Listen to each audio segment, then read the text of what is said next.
Hello दोस्तों, आज है 23 मार्च 2025 दिन रविवार का। हैप्पी संडे आप सभी को। हिंदी तिथि चैत्र कृष्ण नवमी। और आइए बात करते हैं आज के मुख्य समाचार, बड़ी खबरें, देश और दुनिया का ताजा अपडेट लेकर हाजिर हो गए। आज का ये वीडियो भी बहुत ही ज्यादा स्पेशल होने वाला है। पूरा वीडियो आप ध्यान से आखिर तक जरूर देखते रहिएगा। बिना टाइम विलंब के शुरुआत करते हैं आज की पहली बड़ी खबर। सबसे पहले तो आपको बताएं कि आज 23 मार्च का दिन है और ये 23 मार्च का दिन बहुत ही ऐतिहासिक है। आज शहीदी दिवस है। आजादी के क्रांति दूत अमर शहीद वीर भगत सिंह, सुखदेव और राजगुरु को शहीदी दिवस पर शत शत नमन। मां भारती के इन महान सपूतों का बलिदान देश की हर पीढ़ी के लिए प्रेरणा स्रोत बना रहेगा। भारत से ब्रिटिश हुकूमत को उखाड़ फेंकने के लिए क्रांति का बिगुल फूंकने वाले 3 महान क्रांतिकारियों, आजादी की लड़ाई के महान क्रांतिकारी सरदार भगत सिंह, सुखदेव और राजगुरु के बलिदान दिवस पर भारत के इन महान सपूतों को बहुत बहुत नमन, श्रद्धांजलि। मां भारती के इन महान सपूतों का बलिदान देश की हर पीढ़ी के लिए प्रेरणा स्रोत बना रहेगा। खबरों की शुरुआत में पहली बड़ी खबर देखिए। इंडिया की ग्रोथ से पूरी दुनिया को फायदा होगा। बिल गेट्स ने कहा कि साल 2047 तक भारत विकसित राष्ट्र के रूप में उभरेगा। माइक्रोसॉफ्ट के को फाउंडर बिल गेट्स ने इस तरह की बात कही है और कहा कि इंडिया की ग्रोथ से पूरी दुनिया को फायदा होगा। मुंबई के एक इवेंट में बिल गेट्स ने इस तरह की बात कही है। साथ ही बिल गेट्स ने भारत के इनोवेशन की तेज गति की भी सराहना की है। बिल गेट्स ने कहा कि 2047 तक देश का विकसित राष्ट्र के रूप में उभरना न केवल भारत को बदल देगा बल्कि दुनिया पर भी इसका सकारात्मक प्रभाव पड़ेगा। उन्होंने बताया कि फैक्ट यह है कि भारत में हेल्थ और एजुकेशन जैसे प्रमुख सेक्टरों को प्राथमिकता दी गई है और इसमें बहुत सकारात्मक गतिशीलता पैदा हुई है। बिल गेट्स ने भारत की एआई डेवलपमेंट अप्रोच की भी सराहना की है। डिजिटल पब्लिक इंफ्रास्ट्रक्चर की भी तारीफ की। आपको बताएं, माइक्रोसॉफ्ट के को फाउंडर बिल गेट्स दुनिया के 11वें सबसे अमीर व्यक्ति हैं और बिल गेट्स ने इस साल 1975 में माइक्रोसॉफ्ट कंपनी की स्थापना की थी। वहीं देखिए, आरएसएस अखिल भारतीय प्रतिनिधि सभा में बांग्लादेश पर प्रस्ताव पारित हुआ है। कहा कि हिंदुओं का उत्पीड़न मानवाधिकारों का उल्लंघन है। लगातार भारत विरोधी बयानबाजी आपसी संबंधों के लिए नुकसानदायक है। बेंगलुरु में चल रही बैठक के दूसरे दिन आरएसएस ने बांग्लादेश पर एक प्रस्ताव पारित किया है जिसमें कहा गया कि हिंदुओं का उत्पीड़न मानवाधिकारों के उल्लंघन का एक गंभीर मामला है। सुप्रीम कोर्ट के 5 जजों का मणिपुर दौरा। जस्टिस गवई ने कहा कि हम आपके साथ हैं। वहीं जस्टिस कोटेश्वर सिंह ने कहा कि एक दिन मणिपुर समृद्ध होगा। सुप्रीम कोर्ट के 5 जजों वाला प्रतिनिधिमंडल शनिवार को मणिपुर पहुंचा था। प्रतिनिधिमंडल ने चूराचांदपुर में मणिपुर की जातीय हिंसा के विस्थापितों से मुलाकात भी की, राहत शिविरों का दौरा किया। साथ ही बड़ी खबर जो देश में इस वक्त बड़ी सुर्खियों में बनी हुई है। दिल्ली हाईकोर्ट के न्यायाधीश यशवंत वर्मा से संबंधित विवाद में सुप्रीम कोर्ट ने दिल्ली हाई कोर्ट के मुख्य न्यायाधीश DK उपाध्याय द्वारा प्रस्तुत 25 पन्नों की पूरी जांच रिपोर्ट सुप्रीम कोर्ट ने अपनी वेबसाइट पर अपलोड कर दी है। दिल्ली हाई कोर्ट के मुख्य न्यायाधीश की जांच रिपोर्ट में CJI को लिखा उनका पत्र, अग्निशमन विभाग की रिपोर्ट और न्यायमूर्ति यशवंत वर्मा का जवाब भी शामिल है। इस रिपोर्ट में कुछ तस्वीरें और वीडियो भी बताए गए हैं। अपनी रिपोर्ट में दिल्ली हाई कोर्ट के मुख्य न्यायाधीश ने कहा कि उनका प्रथम दृष्टया मानना है कि पूरे मामले की गहन जांच की आवश्यकता है। जांच रिपोर्ट के साथ ही सुप्रीम कोर्ट ने न्यायमूर्ति यशवंत वर्मा का जवाब भी जारी किया है। अपने जवाबों में जस्टिस वर्मा ने आरोपों से इंकार किया है। उन्होंने कहा कि स्पष्ट रूप से उन्हें फंसाने और बदनाम करने की साजिश प्रतीत होती है। उस स्टोर रूम में उनके या उनके परिवार के किसी भी सदस्य द्वारा कभी भी कोई नकदी नहीं रखी गई थी। उन्होंने कहा कि वे इस बात की कड़ी निंदा करते हैं कि कथित नकदी उनकी थी। जिस कमरे में आग लगी और जहां कथित तौर पर नकदी मिली है वह एक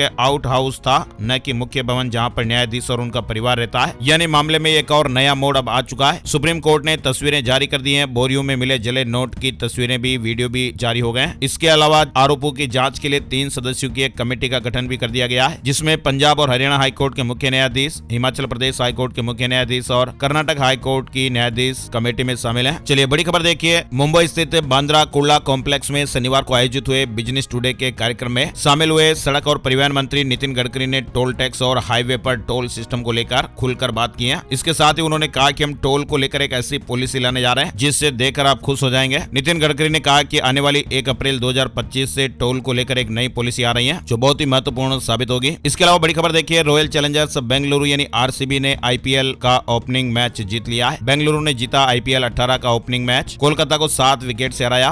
कोहली और सॉल्ट ने अर्धशतक भी लगाए। कुणाल को 3 विकेट मिले। इन सभी खबरों के बीच आपको बताएं, IPL से पहले ऑनलाइन गेमिंग पर सरकार ने शिकंजा कसा। 700 से ज्यादा कंपनियां फिलहाल जांच के घेरे में आ गई हैं। DGGI की जांच में पाया गया कि लगभग 700 विदेशी ऑनलाइन मनी गेमिंग, सट्टेबाजी और जुए से जुड़ी कंपनियां टैक्स चोरी कर रही हैं और ये कंपनियां GST में रजिस्ट्रेशन नहीं करा रही हैं। और तो और ऑनलाइन गेमिंग पर एक सर्जिकल स्ट्राइक भी हो गई। 357 वेबसाइटों को ब्लॉक कर दिया गया है। GST की चोरी की जांच चल रही है। जांच में यह भी पता चला कि ये विदेशी कंपनियां लेन देन के लिए फर्जी बैंक खातों के जरिए काम करती थी। सरकार ने अवैध ऑनलाइन सट्टेबाजी पर यह नकेल कसी है। 2400 बैंक अकाउंट को भी फ्रीज किया गया है। अच्छा, इसके अलावा एक और अपडेट IPL को लेकर यह भी है कि अब सिनेमाघरों में भी IPL मैच का लाइव प्रसारण दिखाया जाएगा। PVR आइनॉक्स ने BCCI के साथ साझेदारी का ऐलान किया दिया है, यानी बड़े पर्दे पर भी अब मैच का आनंद ले पाएंगे। कई सिनेमाघरों में से लाइव दिखाया जाएगा। और दिल्ली से बड़ी खबर आ रही है, महिलाओं, व्यापारियों और झुग्गी वासियों के लिए सुझाव। सीएम रेखा गुप्ता ने बताया कि दिल्ली का बजट कैसा रहने वाला है। दिल्ली का बजट 25 मार्च को विधानसभा में पेश किया जाना है और इससे पहले ही दिल्ली की सीएम रेखा गुप्ता ने इसकी रूपरेखा बताई है। उन्होंने बजट को विकसित दिल्ली बजट करार दिया है और बताया कि इसका मुख्य उद्देश्य महिलाओं के आर्थिक सशक्तिकरण, बेहतर शिक्षा और स्वास्थ्य सेवाएं, इंफ्रास्ट्रक्चर में सुधार, प्रदूषण और जल भराव की समस्याओं पर बजट केंद्रित रहने वाला है। आपको बताएं, दिल्ली विधानसभा का बजट सत्र 24 से 28 मार्च तक चलेगा, जिसमें 25 मार्च को बजट पेश किया जाएगा। बजट को लेकर 10,000 सुझाव मिले हैं। और दिल्ली विधानसभा ने डिजिटल गवर्नेंस की ओर कदम बढ़ाया है। NEVA प्लेटफॉर्म से जुड़ने वाला 28वां राज्य बन गया है। दिल्ली विधानसभा ने डिजिटल गवर्नेंस की दिशा में यह महत्वपूर्ण कदम उठाया। और डोनाल्ड ट्रंप अपनी जेब से सुनीता विलियम्स को ओवर टाइम सैलरी देंगे। 81 लाख सैलरी के अलावा 1,22,000 रुपए मिलेंगे। उन्होंने कहा कि उन्होंने जो सहा उसके लिए यह ज्यादा नहीं है। अमेरिकी राष्ट्रपति डोनाल्ड ट्रंप ने शनिवार को नासा के एस्ट्रोनॉट सुनीता विलियम्स और बुच विल्मोर को ओवर टाइम सैलरी देने की बात कही है। यानी ये मिशन 8 दिन का था, लेकिन स्पेसक्राफ्ट के थ्रस्टर्स में गड़बड़ी हो गई थी और उनको मिशन के लिए वो 8 दिन के लिए गए थे, लेकिन उन्हें इंटरनेशनल स्पेस स्टेशन में 9 महीने का समय गुजारना पड़ा। और अमेरिकी सरकार ने शिक्षा विभाग बंद किया। डोनाल्ड ट्रंप ने आदेश पर हस्ताक्षर कर दिए। डोनाल्ड ट्रंप ने कहा कि आदेश संघीय शिक्षा विभाग को हमेशा के लिए खत्म करना शुरू कर देगा। सुशांत सिंह राजपूत की जांच चली गई थी। इस मामले से जुड़े 2 केस सीबीआई ने बंद कर दिए हैं और कहा कि कोई भी ठोस सबूत नहीं मिला है। वहीं सुशांत सिंह राजपूत के पिता के सिंह ने कहा कि मुझे उम्मीद है कि अदालत से जो भी फैसला आएगा वह सही होगा और जल्दी सच्चाई सामने आएगी। सूत्रों के मुताबिक जांच एजेंसी सीबीआई ने अपनी क्लोजर रिपोर्ट मुंबई की एक अदालत में दाखिल कर दी है और इस रिपोर्ट में ऐसा कहा गया कि सुशांत की जान चली गई थी। किसी भी तरह की साजिश या आपराधिक षड्यंत्र के सबूत नहीं मिले हैं। जान देने के लिए उकसाने का कोई सबूत नहीं। इस तरह के अपडेट सामने आए हैं। चलिए बड़ी खबर देखिए, किसान भाइयों के लिए आ रही है। किसान बिना एक्सपोर्ट ड्यूटी के प्याज विदेश में भेज सकेंगे। 6 महीने से लागू 20% टैक्स 1 अप्रैल से खत्म होगा। पिछले 1 महीने में 10% दाम गिरे हैं, यानी अब किसान भाई विदेश में एक्सपोर्ट ड्यूटी दिए बिना प्याज बेच सकेंगे। इसे सरकार ने 1 अप्रैल से हटाने का फैसला लिया है। रेवेन्यू विभाग ने शनिवार को नोटिफिकेशन जारी कर इस बात की जानकारी दी। सरकार ने प्याज के एक्सपोर्ट पर 13 सितंबर 2024 से 20% निर्यात शुल्क लागू किया था और इस दौरान देश भर में प्याज की औसत कीमतों में करीब 39% की गिरावट आई है, जबकि रिटेल प्राइस में पिछले 1 महीने में 10% की कमी आई है। नागपुर हिंसा में घायल एक और शख्स की जान चली गई है। फडणवीस ने कहा कि नुकसान की भरपाई दंगाइयों से होगी और जरूरत पड़ी तो बुलडोजर भी चलाया जाएगा। अमेरिका को नाटो में रिप्लेस करने की तैयारी में यूरोप। 5 से 10 साल की प्लानिंग। अपना हथियार का जखीरा 30% तक बढ़ाएगा यूरोप के शक्तिशाली देश महाद्वीप की रक्षा के लिए नाटो में अमेरिका को रिप्लेस करने की प्लानिंग कर रहे हैं। वही देखिए, वोडाफोन और आइडिया ने सरकार से मदद मांगी है। फाइनेंशियल दिक्कतों से जूझ रही टेलीकॉम कंपनी वोडाफोन आइडिया को एडजस्टेड ग्रोस रेवेन्यू और स्पेक्ट्रम के बकाये को चुकाने में काफी दिक्कतें हो रही हैं और ऐसे में कंपनी ने एडिशनल फाइनेंशियल सपोर्ट के लिए सरकार से रिक्वेस्ट की है। 31 मार्च तक महिला सम्मान सेविंग सर्टिफिकेट में निवेश का मौका मिल रहा है। आपको बताएं, सरकार द्वारा महिलाओं के लिए चलाई जा रही इस खास इन्वेस्टमेंट स्कीम को 1 अप्रैल 2025 से बंद किया जाना है। परिसीमन पर तमिलनाडु समेत 5 राज्यों के मुख्यमंत्रियों की बैठक हुई। स्टालिन ने कहा कि हमारी पहचान खतरे में पड़ जाएगी। संसद में सीटें कम नहीं होनी चाहिए। राज्यों में लोकसभा सीटों के परिसीमन को लेकर शनिवार को 5 राज्यों के मुख्यमंत्रियों और डिप्टी सीएम की बैठक चेन्नई में हुई। तमिलनाडु के मुख्यमंत्री एम.के. स्टालिन ने चेन्नई में यह मीटिंग बुलाई, जिसमें 5 राज्यों के 14 नेता शामिल हुए। निर्वाचन क्षेत्रों के परिसीमन पर अब अगली बैठक हैदराबाद में होगी। वहीं सुप्रीम कोर्ट ने शुक्रवार को कहा कि bar council of India BCI को कानूनी शिक्षा के मामले में हस्तक्षेप करने का कोई अधिकार नहीं है और इसे ज्यूरिस्ट और लीगल एकेडमिक्स पर छोड़ देना चाहिए। शीर्ष अदालत ने केरल हाईकोर्ट के एक फैसले के खिलाफ BCI की अपील को खारिज करते हुए ये टिप्पणी की है। भारत की विकास दर में 100% की वृद्धि ने दुनिया को चौंकाया। अमित मालवीय ने ट्वीट कर यह दावा किया है। IMF के ताजा आंकड़ों के मुताबिक भारत की GDP 2015 में $2.1 ट्रिलियन थी, जो 2025 तक बढ़कर $4.3 ट्रिलियन हो गई है और ये 105% की वृद्धि दर को दर्शाता है, जो अमेरिका 66% और चीन 76% जैसे वैश्विक दिग्गजों से भी तेज है। वही देखिए, सैम ऑल्टमैन का बड़ा दावा, कंपनियों में 50% कोडिंग AI कर रहा है। यदि आप भी कंप्यूटर साइंस में अपना करियर बनाने की सोच रहे हैं और कोडिंग आपका शौक है, जुनून है, तो आपके लिए तो ये बड़ी खबर है। ओपन AI के CEO सैम ऑल्टमैन ने छात्रों को भविष्य की टेक्नोलॉजी प्रेरित दुनिया के लिए तैयार रहने की सलाह दी है। उन्होंने कहा कि जो भी छात्र अपने करियर को सुरक्षित रखना चाहते हैं, उन्हें आर्टिफिशियल इंटेलिजेंस टूल्स का इस्तेमाल सीखना चाहिए। AI अब 50% कोडिंग कर रहा है और ऐसे में अब ये साफ हो रहा है कि AI की भूमिका टेक्नोलॉजी के क्षेत्र में लगातार बढ़ रही है। वहीं देखिए, हेल्थ इंश्योरेंस से जुड़ी एक बड़ी खबर आ रही है। आज की भागदौड़ भरी जिंदगी में बीमारियां इंसानी शरीर का अनचाहा हिस्सा बन गई हैं। कब कौन सी बीमारी शरीर में आ जाए कोई नहीं बता सकता और यही वजह है कि मेडिकल खर्चों को कवर करने के लिए हेल्थ इंश्योरेंस की अहमियत भी लगातार बढ़ रही है। हालांकि कई लोग महंगे प्रीमियम के चलते हेल्थ इंश्योरेंस पॉलिसियां लेने से बचते हैं, लेकिन अब ऐसे लोगों के लिए भी खुशखबरी आई है, क्योंकि अब return of premium health insurance plan भी मार्केट में आ गया है। यानी हेल्दी रहने पर आपको न सिर्फ बेहतर कवरेज बल्कि आर्थिक फायदा भी होने वाला है। ROP से कहा जाता है यानी रिटर्न ऑफ प्रीमियम। ये हेल्थ इंश्योरेंस की एक ऐसी पॉलिसी है जिसमें अगर आप लगातार 5 साल तक कोई भी क्लेम नहीं करते हैं तो आपको पहले साल का पूरा प्रीमियम वापस मिल जाता है। ये पॉलिसी और कई फायदे भी देती है जो इसे लॉन्ग टर्म हेल्थ कवर के लिए भी बेहतरीन विकल्प बनाती है। लगातार 7 साल तक क्लेम फ्री रहने पर आपका बीमा कवर डबल हो जाता है। और तो और diabetes, high blood pressure, asthma जैसी बीमारियों को सिर्फ 31 दिन बाद ही कवर मिल जाता है, यानी इंस्टेंट कवर बेनिफिट भी इसमें मिलते हैं। और अगर हॉस्पिटल में भर्ती होने की जरूरत पड़ी तो बीमा राशि की कोई लिमिट नहीं होती, मतलब कि जितना भी खर्च होगा पॉलिसी कवर करेगी। तो ऐसे मार्केट में आजकल ऐसे ROP हेल्थ पॉलिसी भी आ रहे हैं। और अमृत उद्यान में पर्पल फेस्ट का आयोजन, राष्ट्रपति द्रौपदी मुर्मू ने महोत्सव का दौरा किया। राष्ट्रपति भवन के अमृत उद्यान में 1 दिवसीय पर्पल फेस्ट का आयोजन किया गया। अब सस्ती कीमत पर मूंग दाल मिलेगी। भारत दाल ब्रांड में मूंग दाल भी उपलब्ध हो गई है। नई मोटरसाइकिल को लेकर खबर आ रही है। बजाज अब नई CNG मोटरसाइकिल लाने वाला है और ये 150 सीसी का दमदार इंजन के साथ आएगी। वैसे आपकी पसंदीदा मोटरसाइकिल कौन सी है, कमेंट करके जरूर बताइएगा। त्रिपुरा से बड़ी खबर आ रही है कर्मचारियों के लिए। मुख्यमंत्री माणिक शाह ने त्रिपुरा विधानसभा में वित्तीय वर्ष 2025-26 के लिए बजट पेश करते हुए राज्य के सरकारी कर्मचारियों और पेंशन भोगियों के लिए महंगाई भत्ता यानी DA बढ़ाने का ऐलान किया। त्रिपुरा CM ने सदन में कहा कि DA को 30% से बढ़ाकर 33% किया जा रहा है, जो 1 अप्रैल 2025 से लागू हो जाएगा। सुप्रीम कोर्ट से जुड़ा एक महत्वपूर्ण अपडेट देखिए। सुप्रीम कोर्ट ने एक महत्वपूर्ण फैसले में कहा है कि यदि पति और पत्नी की आर्थिक और सामाजिक स्थितियां समान है तो पत्नी को गुजारा भत्ता देने की आवश्यकता नहीं है। यह निर्णय एक महिला की याचिका पर सुनवाई के दौरान आया जिसमें उसने अपने अलग हुए पति से गुजारा भत्ते की मांग की थी। कोर्ट ने इस मामले में पाया कि दोनों ही पक्ष सहायक प्रोफेसर के पद पर काम करते हैं और महिला स्वतंत्र रूप से अपनी जरूरतें पूरी करने में सक्षम है। और कोर्ट ने इस मामले में यह भी स्पष्ट किया कि यदि पत्नी आत्मनिर्भर है और अपनी आय से जीवन यापन कर सकती है तो पति पर गुजारा भत्ता देने का दायित्व नहीं बनता है। यानी महिला ने अपनी याचिका में दावा किया था कि वह गुजारा भत्ता पाने के हकदार है भले ही उसकी आय हो। उसने कहा कि पति की महीने की आय लगभग 1 लाख रुपए है जबकि उसकी आय महीने की करीब 60,000 रुपए है। लेकिन सुप्रीम कोर्ट ने मामला सुना और इसमें यह महत्वपूर्ण फैसला दिया और कहा कि अगर महिला कमा रही है, सक्षम है, तो पति पर गुजारा भत्ता देने का दायित्व नहीं बनता है। पानी को लेकर हरियाणा पंजाब की जल्दी मीटिंग होगी। दोनों राज्यों के CM शामिल होंगे। केंद्रीय मंत्री पाटिल ने कहा कि हरियाणा को हक दिलाकर रहेंगे। इंदौर में डेवलपर्स के लिए डिजिटल सुविधा शुरू हो गई है। कॉलोनी विकास और लाइसेंस अब ऑनलाइन, व्हाट्सएप पर भी अपडेट मिलेंगे। यानी इंदौर में नई कॉलोनियों को विकसित करने की अनुमति और कॉलोनाइजर के लाइसेंस के लिए अब किसी भी कार्यालय के चक्कर नहीं लगाने पड़ेंगे। कलेक्टर आशीष सिंह की पहल पर नवाचार के तहत आवेदन प्रक्रिया को पूरी तरह ऑनलाइन किया गया है और इसके तहत कॉलोनाइजर रजिस्ट्रेशन और ऑनलाइन परमिशन सिस्टम इंदौर नाम से एक पोर्टल तैयार किया गया है। मध्य प्रदेश हाईकोर्ट का महत्वपूर्ण फैसला देखिए। सेवानिवृत्त कर्मचारी की ग्रेच्युटी से अवैध कटौती पर 6% ब्याज के साथ वापस करें शासन, बड़ा अपडेट आया है। शिक्षा विभाग में कर्मचारियों की समस्याएं नहीं हो रही हल, मध्य प्रदेश से जुड़ी खबर। भोपाल में कर्मचारी संघ ने 27 मार्च तक की मोहलत दी है, नहीं तो फिर प्रदर्शन किया जाएगा। वहीं भोपाल में NPS कर्मचारियों का प्रदर्शन 1 अप्रैल को। काली पट्टी बांधकर कार्यालयों में काम करेंगे कर्मचारी। कर्मचारियों की मुख्य मांग है कि पुरानी पेंशन योजना को फिर से लागू किया जाए। वहीं छत्तीसगढ़ से बड़ी खबर आ रही है।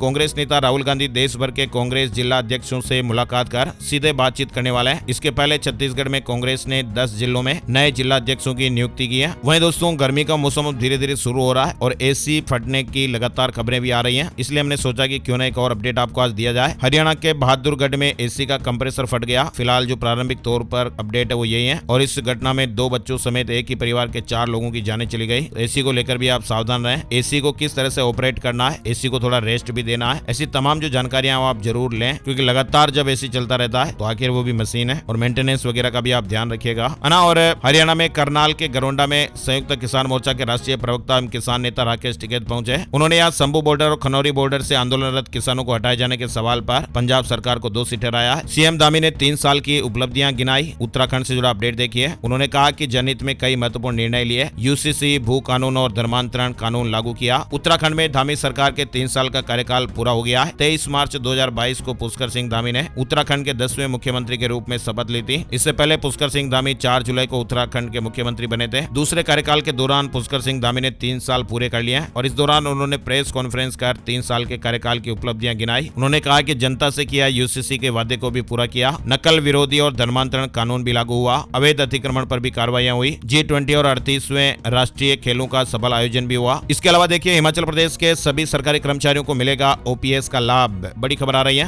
हिमाचल प्रदेश के सरकारी कर्मचारियों के लिए गुड न्यूज है। सरकार ने पुरानी पेंशन योजना लागू करने की घोषणा कर दी है। सरकार का कहना है कि जो कर्मचारी अभी तक इस योजना के दायरे में नहीं है उन्हें भी जल्दी इसका लाभ दिया जाएगा। सरकार ने पुरानी पेंशन योजना लागू करने की घोषणा की है। OPS को लागू करने की घोषणा की गई है। वहीं हिमाचल प्रदेश में बीपीएल सूची के नए नियम, यानी हिमाचल प्रदेश में बीपीएल गरीबी रेखा से नीचे की सूची तैयार करने की प्रक्रिया में बड़ा बदलाव किया गया है। अब पंचायत प्रधानों को बीपीएल सूची बनाने का अधिकार नहीं होगा। प्रदेश सरकार ने नए नियम लागू करते हुए एसडीएम और बीडीओ को इस कार्य के लिए अधिकृत किया है। सरकार ने नए नियम भी बनाए हैं। वार्षिक आय 50,000 रुपए से कम होने वाले परिवार ही बीपीएल सूची में शामिल किए जाएंगे और बीपीएल सूची में शामिल होने के लिए अब लोग सीधे ही बीडीओ कार्यालय या पंचायत के माध्यम से आवेदन कर पाएंगे। प्रदेश सरकार ने निर्देश दिए हैं 1 अप्रैल से 30 अप्रैल तक इच्छुक परिवार अपने आवश्यक दस्तावेजों समेत आवेदन संबंधित ग्राम पंचायत में प्रस्तुत कर सकते हैं। हिमाचल की बसें पंजाब में नहीं चलेगी, डिप्टी सीएम ने कहा। सुरक्षा की गारंटी मिलने तक सेवाएं बंद, लगातार हमले हो रहे हैं। हरियाणा में जमीन की खरीद फरोख्त में अब नहीं चलेगी मनमानी, नायब सरकार नया नियम ला रही है। यानी हरियाणा सरकार जमीन की खरीद फरोख्त में होने वाली गड़बड़ियों को रोकने के लिए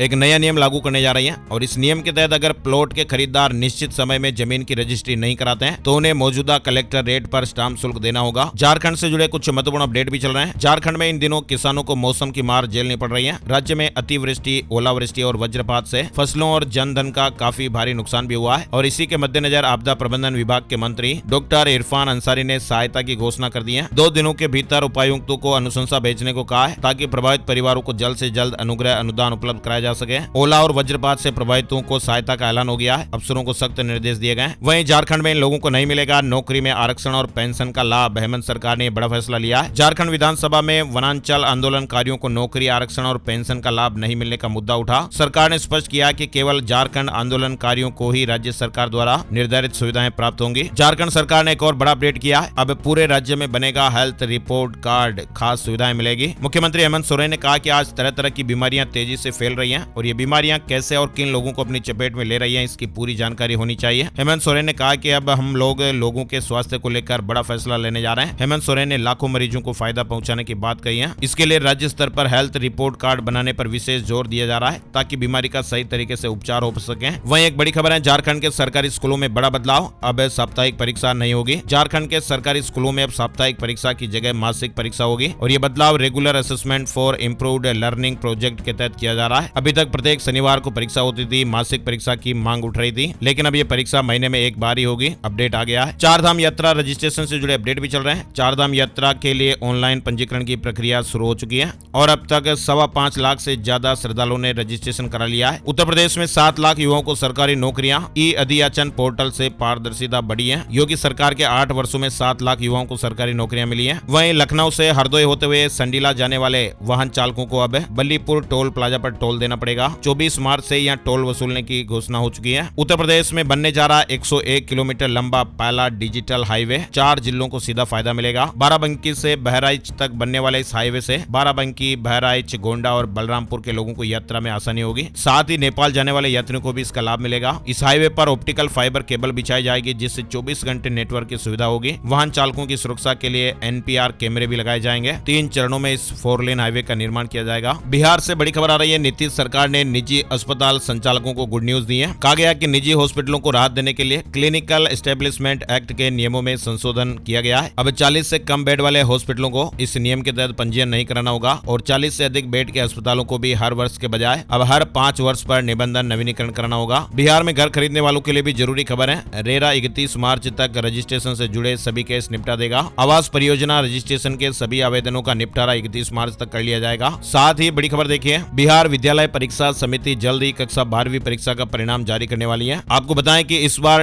टॉप आने वाले छात्र को 2 लाख रुपए की पुरस्कार राशि दी जाएगी। इस साल बिहार बोर्ड के टॉपर्स को मिलने वाली पुरस्कार राशि को दोगुना कर दिया गया है। जो टॉप नंबर पर आएंगे उनको 2 लाख रुपए की पुरस्कार राशि दी जाएगी, जो कि पिछले साल केवल 1 लाख रुपए थी। 12वीं और 10वीं दोनों बोर्ड के टॉपर्स को एक नई और बढ़ी हुई राशि मिलेगी। प्रथम स्थान पर आने वाले छात्र को अब 2 लाख रुपए मिलेंगे। साथ ही लैपटॉप, प्रमाण पत्र और मेडल भी प्रदान किया जाएगा। दूसरे नंबर पर आने वाले छात्र को 1.5 लाख रुपए की पुरस्कार राशि मिलेगी। पिछले साल ये 75,000 रुपए थी। और तीसरे नंबर पर आने वाले छात्र को 1 लाख रुपए मिलेंगे और चौथे से 10वें नंबर तक आने वाले छात्रों को 30,000 रुपए मिलेंगे। तो ये बिहार में बच्चों के लिए अपडेट है। वहीं देखिए, बिहार में ड्रोन पुलिस यूनिट भी बनेगी। अब बालू तस्करों और शराब माफियाओं पर इस तरह से नजर रखी जाएगी। बिहार पुलिस में जल्द ही ड्रोन पुलिस यूनिट का गठन किया जाएगा। बेंगलुरु में तेज बरसात देखने को मिली है। 10 फ्लाइट चेन्नई डाइवर्ट करनी पड़ी। सड़कों पर पानी भर गया, ट्रैफिक जाम भी हुआ। कर्नाटक के बेंगलुरु में शनिवार को दिन भर तेज बारिश देखने को मिली। हिमाचल प्रदेश में 26 मार्च तक मौसम साफ रहेगा। बर्फ वाले क्षेत्रों में पर्यटकों की रौनक बढ़ गई है। राजस्थान में 25 मार्च से मौसम में बदलाव हो सकता है। पश्चिमी हवा चलने से गर्मी बढ़ने लगेगी। रहेगी। राजस्थान में मौसम विभाग ने कहा कि 25-26 मार्च से राजस्थान में हवा पश्चिमी दिशा से आने लगेगी। एंटी साइक्लोन सिस्टम बनने की भी संभावना है और इसके कारण तापमान में 2 से 3 डिग्री सेल्सियस तक बढ़ोतरी हो सकती है। उत्तर प्रदेश में मौसम बदला, संभल में ओले गिरे, लखनऊ बाराबंकी में तेज हवाओं के साथ बारिश भी हुई। उत्तर प्रदेश में भी शनिवार दोपहर अचानक मौसम में बदलाव दिखाई दिया, आंधी बारिश की घटनाएं देखने को मिली। आज 23 मार्च को उत्तर प्रदेश के लिए ग्रीन अलर्ट जारी किया गया है। मौसम साफ रहेगा, 20 किलोमीटर प्रति घंटे की रफ्तार से हवाएं चल सकती हैं। भारतीय नौसेना अग्निवीर भर्ती 2025 का नोटिफिकेशन जारी हो गया है। 29 मार्च से आवेदन की शुरुआत होने वाली है। joinindiannavy.gov.in वेबसाइट पर आपको डिटेल जानकारियां मिल जाएगी। राजस्थान से बड़ी खबर आ रही है, अगले 6 महीने तक हड़ताल पर प्रतिबंध लग गया है। गृह विभाग ने आदेश जारी किया है, यानी राजस्थान में सरकार ने अगले 6 महीने तक किसी भी प्रकार की हड़ताल पर प्रतिबंध लगा दिया है। राजस्थान में दिव्यांगों को प्रमोशन में 4% रिजर्वेशन की तैयारी सरकार ने काम शुरू कर दिया है और जल्द ही नीतिगत फैसला लेकर इसे लागू भी किया जाएगा। राजस्थान के सामाजिक न्याय एवं अधिकारिता मंत्री अविनाश गहलोत ने शुक्रवार को विधानसभा में इसकी जानकारी दी थी। वहीं राजस्थान में परिवहन विभाग द्वारा बिना नियम के चलाए जा रहे वाहनों पर लगातार कार्रवाई की जा रही है। सभी डिफॉल्टर वाहन मालिक अविलंब बकाया कर जमा करवाने के निर्देश दिए गए। राजस्थान में आरटीई के तहत ऑनलाइन आवेदन करने के लिए 25 मार्च से शुरुआत हो रही है। 9 अप्रैल को लॉटरी निकलेगी। राजस्थान के 31,000 के करीब प्राइवेट स्कूलों में बच्चों के फ्री एडमिशन के लिए 25 मार्च से ऑनलाइन आवेदन शुरू हो जाएंगे। आरटी सीट पर एडमिशन के लिए शिक्षा विभाग ने शेड्यूल जारी कर दिया है। आवेदन के बाद 9 अप्रैल को राइट टू एजुकेशन सत्र 2025-26 की लॉटरी निकाली जाएगी और इसके आधार पर स्टूडेंट्स को एडमिशन दिया जाएगा और इसके बाद डॉक्यूमेंट वेरिफिकेशन होंगे। बड़ी खबर देखिए, राजस्थान में ग्रामीण इलाकों में खाप पंचायतों के हस्तक्षेप को लेकर राजस्थान हाईकोर्ट ने 5 सदस्यीय आयोग यानी कमीशन का गठन किया है। यह कमीशन ग्राउंड जीरो पर जाकर खाप पंचायतों के मुद्दे पर एक रिपोर्ट तैयार करेगा। इस कमेटी में 4 वकील और एक सामाजिक कार्यकर्ता को शामिल किया गया है। राजस्थान में पटवारी के करीब 2020 पदों पर भर्ती के लिए आवेदन की अंतिम तारीख आज 23 मार्च 2025 है। वहीं देखिए, राजस्थान सरकार ने रीट परीक्षा विवाद से सीख लेते हुए नई गाइडलाइन जारी की है। अब परीक्षा में धार्मिक चिन्हों की जांच होगी, लेकिन उन्हें उतारा नहीं जाएगा। परीक्षा केंद्र पर किसी को भी स्मार्टफोन रखने की अनुमति नहीं होगी और पेपर बॉक्स खोलने पर ओटीपी की प्रक्रिया लागू होगी। आपको मालूम होगा भी राजस्थान में बीते दिनों रीट परीक्षा के दौरान जनेऊ उतारने को लेकर काफी विवाद भी हुआ था और इसी विवाद को देखते हुए सरकार ने परीक्षाओं के लिए नई गाइडलाइन जारी की है। राजस्थान के जैसलमेर में 26 मार्च से 27 मई तक नहर बंदी। जी हां, 1 महीने आंशिक और 30 दिन नहरों में नहीं मिलेगा पानी, सिंचाई के लिए पानी नहीं मिल पाएगा। जैसलमेर में 26 मार्च से इंदिरा गांधी नहर परियोजना की नहरबंदी शुरू होने जा रही है और इस बार ये 26 मार्च से शुरू हो रही नहरबंदी 27 मई तक चलेगी। 60 दिन के क्लोजर में पहले 30 दिनों तक सिर्फ पेयजल के लिए ही पानी छोड़ा जाएगा। राजस्थान में शिक्षा मंत्री की टीचर्स को चेतावनी, कहा कि स्टूडेंट रिटन टेस्ट में 50% मार्क्स नहीं लाए तो टीचर्स पर एक्शन होगा। शिक्षा विभाग द्वारा स्टूडेंट को दिए जाने वाले सेशनल मार्क्स यानी सत्रांक के आधार पर शिक्षा विभाग उनके टीचर्स का भी रिपोर्ट कार्ड तैयार करेगा। ऐसे में अगर किसी टीचर द्वारा 100% सेशनल मार्क दिए जाने के बाद स्टूडेंट के रिटन टेस्ट में 50% से कम नंबर आते हैं तो शिक्षा विभाग द्वारा संबंधित टीचर के खिलाफ इंक्वायरी शुरू कर एक्शन लिया जाएगा। यानी अब किसी टीचर द्वारा किसी भी स्टूडेंट को 20 में से 20 अगर सत्रांक यानी सेशनल मार्क दिए गए हैं और रिटन टेस्ट में स्टूडेंट के 80 में से 40 मार्क 50% आने ही चाहिए। अगर ऐसा नहीं होता तो फिर संबंधित टीचर और स्टूडेंट से शिक्षा विभाग द्वारा पूछताछ की जाएगी और सख्त एक्शन भी लिए जाएंगे। चलिए, मध्य प्रदेश से जुड़ा अपडेट है। अतिथि विद्वानों को 5 वर्ष की आयु सीमा छूट दें। असिस्टेंट प्रोफेसर भर्ती मामले में SC/ST अभ्यर्थियों को अंतरिम राहत मिली है। मध्य प्रदेश हाईकोर्ट ने असिस्टेंट प्रोफेसर भर्ती परीक्षा में अभ्यर्थियों को बड़ी राहत देते हुए आयु सीमा छूट को लेकर ये राहतकारी अंतरिम आदेश पारित किया है। इंदौर के व्यापारी से 28 लाख रुपए की धोखाधड़ी हो गई। नई इलेक्ट्रिक गाड़ियां देने के नाम पर ठगी की गई। वहीं आपको बताएं, इस हफ्ते सोना महंगा हुआ है, चांदी में गिरावट रही है। सोना 1326 रुपए बढ़कर 88,169 पर पहुंच गया। वहीं चांदी 98,322 रुपए प्रति किलो पर बिक रही है। यानी इस हफ्ते सोने की कीमतों में 1326 रुपए की बढ़ोतरी हुई। वहीं चांदी की बात करें तो इसकी कीमत में इस हफ्ते गिरावट रही।